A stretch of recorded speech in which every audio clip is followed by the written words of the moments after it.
Alright, now we are going to learn something about snapping and locking. Let's insert one shape. I'll go to elements and just select one shape, make it attractive color and increase the size of it. Now once you grasp the concept of snapping and locking, it will help you a lot in maintaining your design's alignments.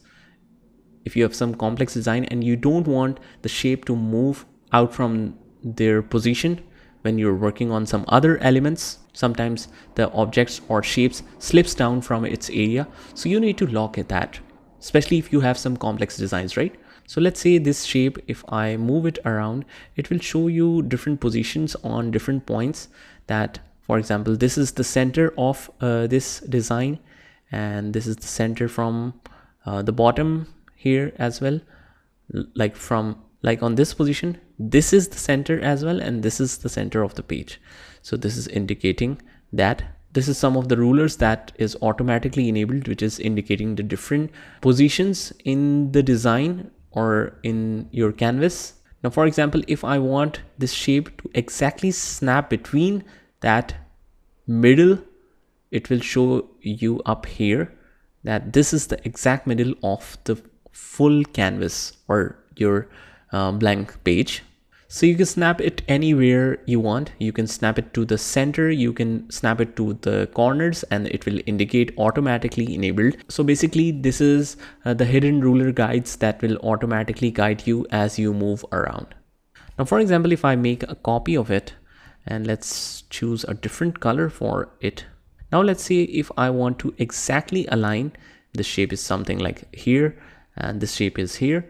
If I want to exactly snap it on the same lining as this shape, so once I will move it around here, it will compare the objects here as well. This is the center of the other objects, this is the top line and bottom line. So this is guiding that you are exactly in the same alignment. The only difference is on the corners. If you see the borders, the new shape is exactly snapping the border while the old shape is not exactly snapping it. So what we can do is we can move around here as well.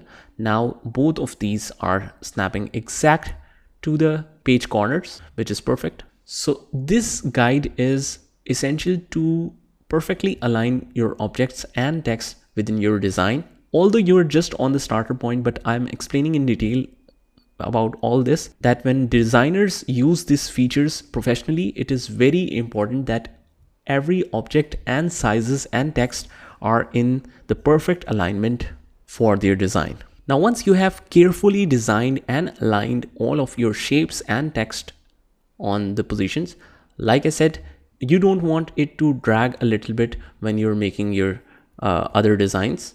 So what you can do is just select all of these objects and lock it at their positions. So after that, whenever you try to move it upwards or just because of slip of a mouse, it will not move from its position, it's locked. So to unlock that, you will select both of these objects and click on unlock, and then you are able to move it. So this is perfect option to lock the objects if you want the ease in creating your designs. So that's it. These are some of the options of snapping and locking the objects in Canva.